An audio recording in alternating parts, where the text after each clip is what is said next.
Welcome to wishful ಅಡುಗೆ ಮನೆ. ಇವತ್ತು ಸೋರೆಕಾಯಿ ಇಟ್ಕೊಂಡಿದೆ ಪತಿ, ಅದರಿಂದ ಏನ್ ಮಾಡ್ತೀಯಾ ನೋಡಿ. ಇವತ್ತೇ ಸೋರೆಕಾಯಿಯಿಂದ ತುಂಬಾ ಡಿಫ್ರೆಂಟ್ ಯುನೀಕ್ ರೆಸಿಪಿನ ಮಾಡೋಣ. ಉತ್ತರ ಕರ್ನಾಟಕ ಮತ್ತೆ ಸೋಲಾಪುರಲ್ಲಿ ಇದು ಭಾರಿ ಫೇಮಸ್ ರೆಸಿಪಿ. ಸೊ ಇವತ್ತು ನಾವು ಇದನ್ನ ಉತ್ತರ ಕರ್ನಾಟಕ ಸ್ಟೈಲ್ ಅಲ್ಲೇನೆ ಮಾಡೋಣಂತೆ. ಇವತ್ತೇ ಇದು ಸೋರೆಕಾಯಿ ಹೆಲ್ತ್ ತುಂಬಾ ಒಳ್ಳೆಯದು, ತುಂಬಾ ನ್ಯೂಟ್ರಿಷನ್ ಇರುತ್ತೆ, ಇದಕ್ಕೆ ವಾಟರ್ ಕನ್ಸಿಸ್ಟೆನ್ಸಿ ಜಾಸ್ತಿ ಇರುತ್ತೆ. ಸೊ ಹಂಗಾಗಿ ಇವತ್ತು ಈ ಸೋರೆಕಾಯಿಯಿಂದ ನಾವು ಯಾವತ್ತು ಬಜ್ಜಿ, ಪಕೋಡ, ಬೋಂಡ ಆ ತರ ಮಾಡ್ಕೊಂಡ್ ತಿಂತೀವಿ, ಸಾಂಬಾರ್. ಹೌದು, ಆ ತರ ತಿಂತೀವಿ. ಸೊ ಹಂಗಾಗಿ ಇವತ್ತೊಂದು ತುಂಬಾ ಡಿಫ್ರೆಂಟ್ ರೆಸಿಪಿನ ನಾವು ಟ್ರೈ ಮಾಡೋಣ.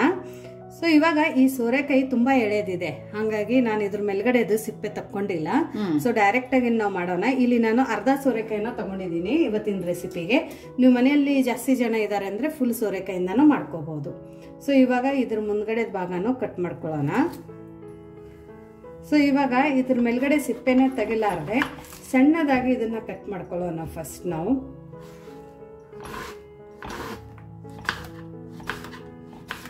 ಸೊ ನೋಡಿ, ತುಂಬಾ ಎಳೆದಿದೆ. ಅಕಸ್ಮಾತ್ ಮೇಲ್ಗಡೆ ಸಿಪ್ಪೆ ಹಾಡಿದ್ರೆ ಮೇಲ್ಗಡೆ ಸಿಪ್ಪೆನ ತಕ್ಕೊಳ್ಳಿ.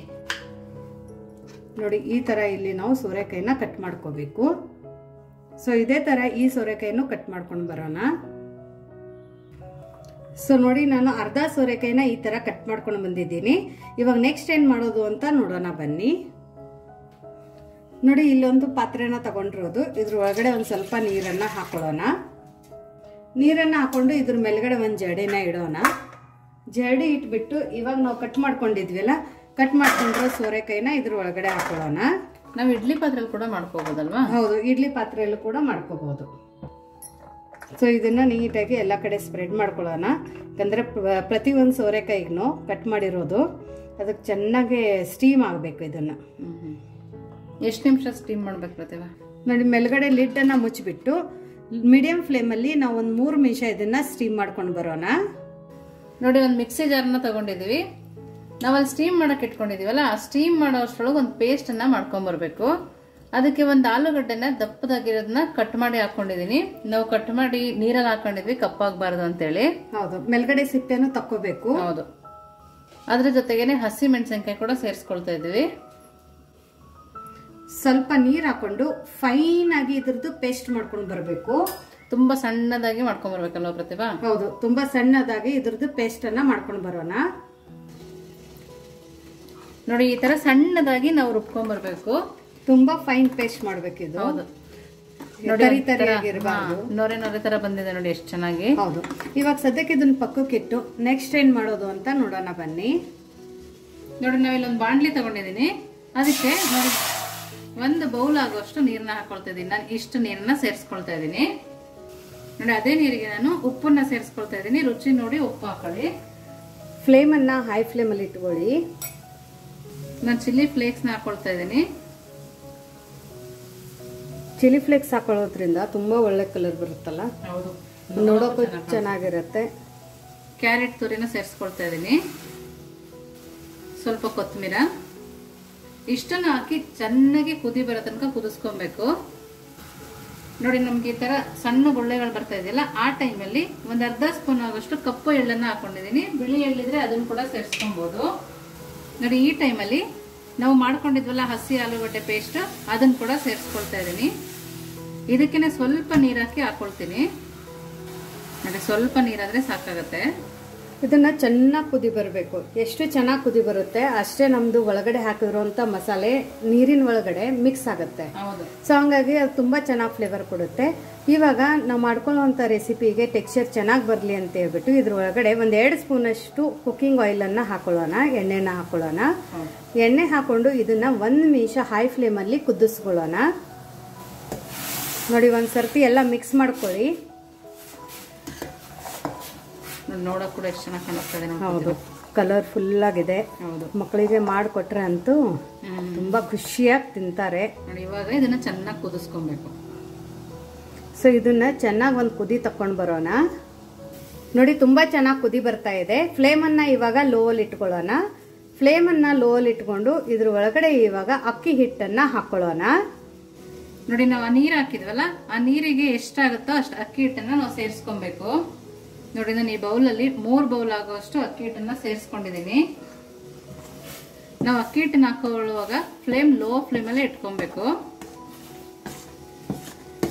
ಇವಾಗ ಕೈ ಬಿಡದೆ ಇದನ್ನ ತಿರುಗಿಸ್ಕೋಬೇಕಲ್ಲ? ಹೌದು, ಸ್ವಲ್ಪ ಗಂಟು ಇಲ್ದಿರೋ ತರ ಮಾಡ್ಕೊಬೇಕು. ನಾವ್ ಇಷ್ಟು ಮಾಡ್ಕೊಂಡ್ಮೇಲೆ ಪ್ರತಿಭಾ ಸ್ಟವ್ನ ಆಫ್ ಮಾಡ್ಕೊಬೇಕು. ಓಕೆ. ಇದೇ ಬಿಸಿನಲ್ಲೇ ಅಕ್ಕಿ ಹಿಟ್ಟು ನೀರನ್ನ ಹಿಂಡ್ಕೋಬೇಕದು. ಓಕೆ. ನಾನು ಇವಾಗ ಸ್ಟವ್ನ ಆಫ್ ಮಾಡ್ಕೊಂಡಿದ್ದೀನಿ ನೋಡಿ, ಫ್ಲೇಮನ್ನು ಆಫ್ ಮಾಡ್ಕೊಂಡಿರೋದು. ಇದನ್ನ ಚೆನ್ನಾಗಿ ತಿರುಗಿಸ್ಕೋಬೇಕು ನೋಡಿ, ಈ ಥರ. ಇದನ್ನ ಜಸ್ಟ್ ಮಿಕ್ಸ್ ಮಾಡ್ಕೊಳ್ಳಿ. ಗಂಟಾಗಿದೆ ಒಳಗಡೆ ಅಂತ ತಲೆ ಕೆಡಿಸ್ಕೋಬೇಡಿ, ಯಾಕಂದ್ರೆ ಇದನ್ನ ನಾವು ಆರೋಗ್ಯ ಇಟ್ಕೋಬೇಕಲ್ಲ ಆಶಾ. ಜಾಸ್ತಿ ಆಗಬಾರ್ದು ಪ್ರತಿಭಾ, ಸ್ವಲ್ಪ ಬೆಚ್ಚಗಿರ್ಬೇಕು. ಆವಾಗನೇ ನಾವು ಇದನ್ನ ಮಾಡ್ಕೊಬಹುದು. ಜಾಸ್ತಿ ತಣ್ಣಗಾದಷ್ಟು ಅದು ಗಟ್ಟಿ ಆಗ್ತಾ ಹೋಗುತ್ತೆ ಅಕ್ಕಿ ಹಿಟ್ಟಲ್ಲ. ಇದನ್ನೊಂದು 5 ನಿಮಿಷ ಲಿಡ್ಡನ್ನ ಕ್ಲೋಸ್ ಮಾಡಿ ಇಡೋಣ. ನೋಡಿ, ಮೇಲ್ಗಡೆ ಮುಚ್ಚಳನ ಮುಚ್ಚಿಬಿಟ್ಟು ಒಂದು 5 ನಿಮಿಷ ಇದನ್ನ ಪಕ್ಕಕ್ಕೆ ಇಟ್ಕೊಂಡು, ನೆಕ್ಸ್ಟ್ ಇವಾಗ ನಮ್ದು ಸೋರೆಕಾಯಿ ಸಹ ಸ್ಟೀಮ್ ಆಗಿದೆ. ಅದರದಿಂದ ಏನ್ ಮಾಡೋದು ಅಂತ ನೋಡೋಣ ಬನ್ನಿ. ನೋಡಿ, ಇದು ಸೋರೆಕಾಯಿನೂ ಇವಾಗ ಸ್ಟೀಮ್ ಆಗಿದೆ ನೋಡಿ, ತುಂಬಾ ಚೆನ್ನಾಗಿ ಸ್ಟೀಮ್ ಆಗಿದೆ. ಇವಾಗ ಫ್ಲೇಮ್ ಅನ್ನ ಆಫ್ ಮಾಡ್ಕೊಳ್ಳೋಣ. ಸೊ ನೋಡಿ, ಇದನ್ನ ಒಂದ್ಸರ್ತಿ ಮಿಕ್ಸ್ ಮಾಡ್ಕೊಳ್ಳೋಣ. ಮಿಕ್ಸ್ ಮಾಡ್ಕೊಂಡ್ಬಿಟ್ಟು, ಇದು ಸೋರೆಕಾಯಿ ಇವಾಗ ಕುದ್ದಿರುತ್ತೆ. ಕೈಯಿಂದ ನೋಡಿದ್ರೆ ಸ್ವಲ್ಪ ಕೈ ತುಂಬ ಬಿಸಿ ಆಗಿಬಿಡುತ್ತೆ, ಹಾಗಾಗಿ ಚಾಕುವಿಂದ ಕಟ್ ಮಾಡಿ ನೋಡಿ. ನೋಡಿ, ಇದು ಒಳಗಡೆ ಪಲ್ಪ್ ಏನಿದೆ ಅಲ್ಲ, ಇದು ಚೆನ್ನಾಗಿ ಕುದಿ ಬಂದಿದೆ.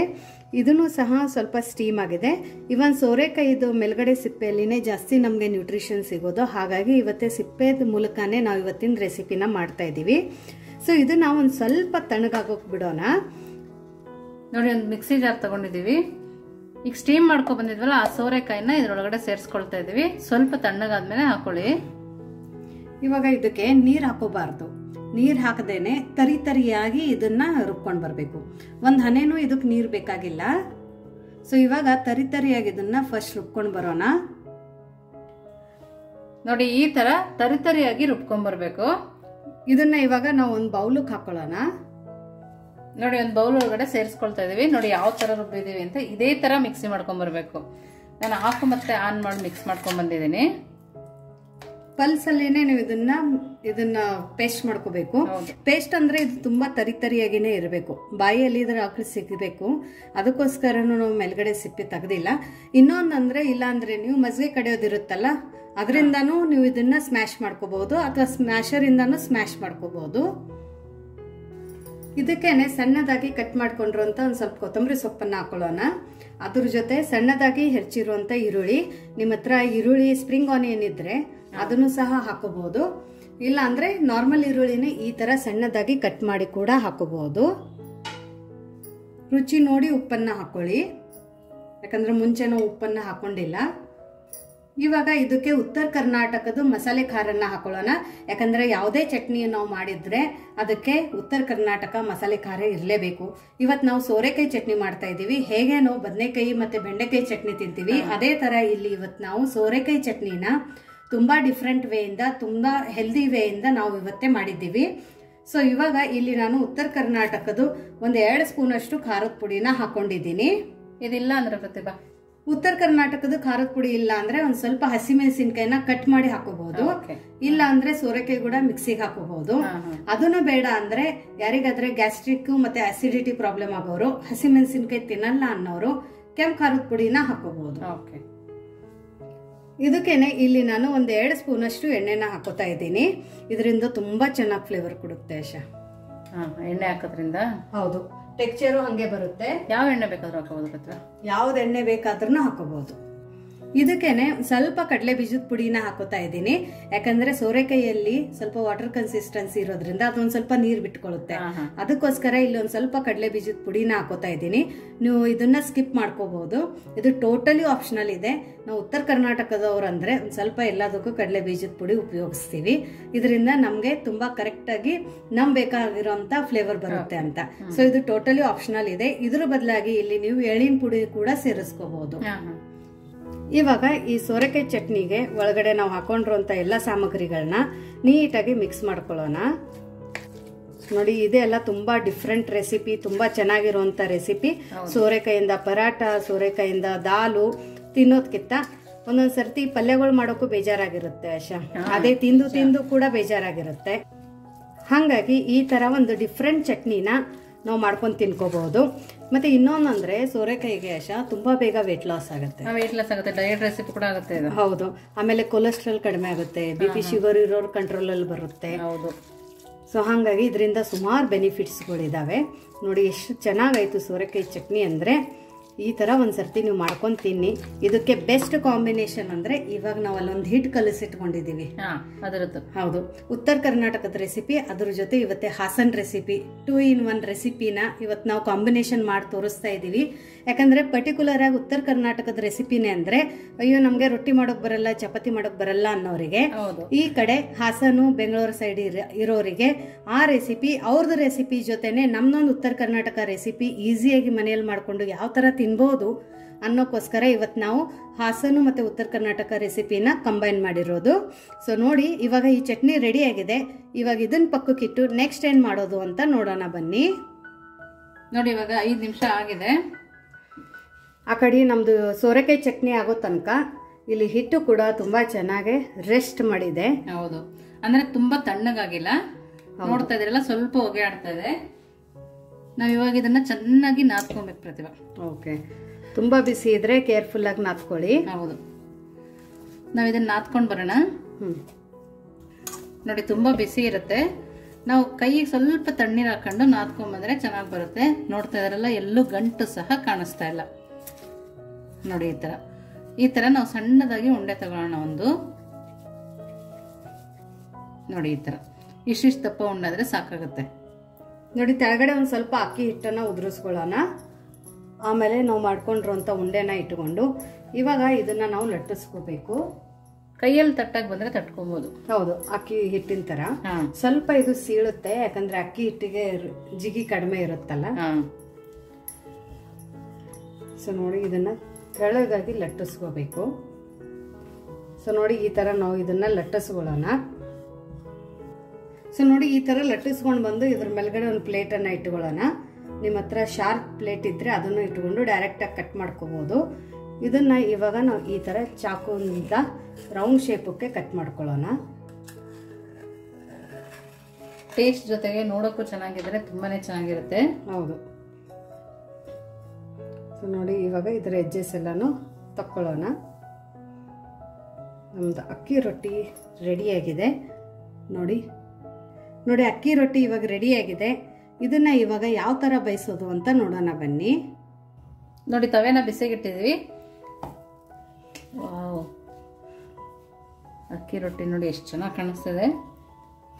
ಸೊ ಅಕ್ಕಿ ರೊಟ್ಟಿ ಹಾಕಿದ ನಂತರ ಫ್ಲೇಮು ನಮಗೆ ಮೀಡಿಯಂ ಫ್ಲೇಮಲ್ಲಿ ಇಟ್ಕೋಬೇಕು. ಮೀಡಿಯಂ ಫ್ಲೇಮಲ್ಲಿ ಇಟ್ಕೊಂಡೆ ನಾವು ಈ ರೊಟ್ಟಿನ ಬೇಯಿಸ್ಕೋಬೇಕು ಆಶಾ. ಹೌದು. ಸೊ ನೋಡಿ ಮೇಲ್ಗಡೆದು ಒಂದು ಸ್ವಲ್ಪ ಕಲರ್ ಚೇಂಜ್ ಆಗಿದೆ ಅಂದಾಗ ಇದನ್ನ ನಾವು ಟರ್ನ್ ಮಾಡ್ಕೊಳ್ಳೋಣ. ಟರ್ನ್ ಮಾಡಿಕೊಂಡು ಇವಾಗ ಇದ್ರ ಮೇಲ್ಗಡೆ ಸ್ವಲ್ಪ ಎಣ್ಣೆನ ಹಚ್ಕೊಳ್ಳೋಣ. ನೋಡಿ ಈ ತರ. ಇದೆಲ್ಲ ತುಂಬಾ ಈಸಿ ಮತ್ತೆ ಡಿಫ್ರೆಂಟ್ ಅಕ್ಕಿ ರೊಟ್ಟಿ ರೆಸಿಪಿ. Easy, tasty. ಹೌದು, ನೋಡಿ ಯಾವ ತರ ಊದ್ತಾ ಇದೆ. ಸೊ ನೋಡಿ ಇವಾಗ ಮೇಲ್ಗಡೆ ಊದ್ತಾ ಇದೆ ಅಂದಾಗ ಫ್ಲೇಮ್ ಅನ್ನ ಲೋ ಅಲ್ಲಿ ಮಾಡ್ಕೊಂಡು ಇದನ್ನ ನಾವು ಟರ್ನ್ ಮಾಡ್ಕೊಳ್ಳೋಣ. ಇವಾಗ ಈ ಸೈಡ್ ನಾವು ಒಂದ್ ಸ್ವಲ್ಪ ಎಣ್ಣೆನ ಹಚ್ಕೊಳ್ಳೋಣ. ಎಣ್ಣೆ ಬೇಡ ಅಂದ್ರೂ ನಡೆಯುತ್ತೆ. ಹೌದು, ಈ ತರ ಎಣ್ಣೆ ಹಾಕೋದ್ರಿಂದ ತುಂಬಾ ಟೈಮ್ ಸಾಫ್ಟ್ ಇರುತ್ತೆ. ಹೌದು, ಒಳಗಡೆ ಆಲೂಗಡ್ಡೆನೂ ಹಾಕೋದ್ರಿಂದ ಆಶಾ ತುಂಬಾ ಚೆನ್ನಾಗಿ ಟೆಕ್ಸ್ಚರ್ ಕೊಟ್ಟಿರುತ್ತೆ ಇದು. ಸೊ ಫ್ಲೇಮ್ ಅನ್ನ ಇವಾಗ ಮೀಡಿಯಂ ಅಲ್ಲಿ ಇಟ್ಕೊಳ್ಳಿ. ಇದಕ್ಕೆ ಇನ್ನೊಂದು ಸ್ವಲ್ಪ ರುಚಿ ಜಾಸ್ತಿ ಆಗ್ಲಿ ಅಂತ ಹೇಳಿ ಆಶಾ ಸ್ವಲ್ಪ ತುಪ್ಪನ್ನ ಒರೆಸ್ಕೊಳ್ಳೋಣ. ತುಂಬಾ ಚೆನ್ನಾಗಿ ರುಚಿ ಬರುತ್ತೆ. ಅದ್ರ ಜೊತೆ ಕಲರು ಕೂಡ ತುಂಬಾ ಚೆನ್ನಾಗಿ ಬರುತ್ತೆ. ಹೌದು. ಸೊ ನೋಡಿ ಇದು ತುಂಬಾ ಚೆನ್ನಾಗಿ ಇವಾಗ ರೋಸ್ಟ್ ಆಗಿದೆ. ಇದನ್ನ ನಾವು ತಕೊಂಡ್ಬಿಟ್ಟು ಇನ್ನೊಂದು ಅಕ್ಕಿ ರೊಟ್ಟಿನೂ ಯಾವ ತರ ಬೇಯಿಸೋದು ಅಂತ ನೋಡೋಣ ಬನ್ನಿ. ಸೊ ನೋಡಿ ಇದನ್ನ ತುಂಬಾ ದೊಡ್ಡದಾಗಿ ಮಾಡ್ಕೊಂಡಿರೋದು. ಇವಾಗ ಫ್ಲೇಮ್ ಅನ್ನ ಮತ್ತೆ ಮೀಡಿಯಂ ಅಲ್ಲಿ ಇಟ್ಕೊಳ್ಳೋಣ. ನೋಡಿ ಇದನ್ನ ಇವಾಗ ತಿರುಗಿಸ್ಕೊಳ್ಳೋಣ. ನೋಡಿ ಎಷ್ಟು ಚೆನ್ನಾಗಿ ಉಬ್ಬಿದೆ ನೋಡಿ ಆಶಾ.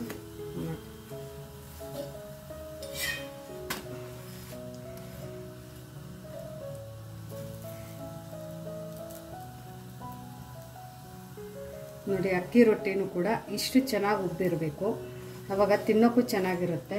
ಹೌದು, ರುಚಿಯಾಗಿರುತ್ತೆ. ಹೌದು. ಫ್ಲೇಮನ್ನು ಮಾತ್ರ ಮೀಡಿಯಂ ಫ್ಲೇಮಲ್ಲಿ ಇಟ್ಕೊಂಡು ಬೇಯಿಸ್ಕೊಳ್ಳಿ. ಸ್ವಲ್ಪ ತುಪ್ಪನ ಹಾಕೊಳ್ಳೋಣ. ಎಷ್ಟು ಚೆನ್ನಾಗಿ ಉದಿದೆ ನೋಡಿ. ಮತ್ತೆ ತಿರುಗಿಸ್ಕೊಳ್ಳೋಣ. ಅದೇ ಪರಾಟ, ಅದೇ ರೊಟ್ಟಿ ಬೇಜಾರಾಗಿರುತ್ತೆ, ಅದೇ ಪಲ್ಯ ಡಿಫ್ರೆಂಟ್ ಆಗಬೇಕು ಅನ್ನಿಸ್ತಾ ಇದು ಮಾಡ್ಕೊಂಡು. ಹೌದು ನೋಡಿ ಎಷ್ಟು ಚೆನ್ನಾಗಿ ಓದಿದೆ. ಇವಾಗ ಈ ಅಕ್ಕಿ ರೊಟ್ಟಿ ಮತ್ತು ಸೋರೆಕಾಯಿ ಪಲ್ಯನ ಯಾವ ಥರ ಆಗಿದೆ ಅಂತ ನೋಡೋಣ ಬನ್ನಿ. ನೋಡಿ ಒಂದು ಪ್ಲೇಟನ್ನ ರೆಡಿ ಮಾಡ್ಕೊಂಡಿದ್ದೀವಿ. ಇದ್ರೊಳಗಡೆ ಇವಾಗ ಬಿಸಿ ಬಿಸಿ ಅಕ್ಕಿ ರೊಟ್ಟಿ ಗರಿ ಗರಿ ಅಂತಿದೆ, ಒಳಗಡೆ ಸಾಫ್ಟ್ ಅನ್ನಿಸ್ತಾ ಇದೆ. ನಿಮಗೆ ನೋಡಿದ್ರೆ ಸಡನ್ ಆಗಿ ಅಕ್ಕಿ ಚಪಾತಿ ಅಂತಾನೆ ಅನ್ನಿಸ್ತಿರ್ಬೋದು. ಇದು ಇರೋದು ಅಕ್ಕಿ ರೊಟ್ಟಿ, ಅದನ್ನು ಟಮ್ ಅಂತ ಉಬ್ಬಿರೋದು, ತುಂಬಾ ಚೆನ್ನಾಗಿ ಉಬ್ಬಿದೆ. ಮತ್ತೆ ಅಕ್ಕಿ ಹಿಟ್ಟನ್ನ ಮಾಡ್ಕೋಬೇಕಾದ್ರೆ ನಾವು ಯಾವ ತರ ಏನೇನ್ ಇಂಗ್ರೀಡಿಯೆಂಟ್ಸ್ ನ ಹಾಕೊಂಡಿದೀವಿ ಅನ್ನೋದು ನಿಮ್ಗೆ ಗೊತ್ತಿದೆ. ಸೊ ಆ ಇಂಗ್ರೀಡಿಯೆಂಟ್ಸ್ ನ ಮಿಸ್ ಮಾಡ್ಕೋಬೇಡಿ. ಅಕ್ಕಿ ಆಲೂಗಡ್ಡೆಯಿಂದ ಕೂಡ ಇಷ್ಟು ಚೆನ್ನಾಗಿರೋ ರೆಸಿಪಿ ಆಗುತ್ತೆ. ಸೊ ನೋಡಿ ಇದು ಎಷ್ಟು ಸಾಫ್ಟ್ ಆಗಿದೆ ಅಂದ್ರೆ ನಿಮ್ಗೆ ತೋರಿಸ್ತೀನಿ. ಅಷ್ಟೇ ಸಾಫ್ಟ್ ಆಗಿ ಕೇಳ್ತದೆ, ಅಷ್ಟೇ ಸಾಫ್ಟ್ ಆಗಿ. ಆಮೇಲೆ ಇದು ಉಬ್ಬಿದೆ ಅಲ್ಲ ಆಶಾ, ಉಬ್ಬಿರೋದನ್ನು ಕೂಡ ನೋಡು ಎಷ್ಟು ಚೆನ್ನಾಗಿದು ಸೆಪ್ರೇಟ್ ಆಗ್ತಾ ಇದೆ.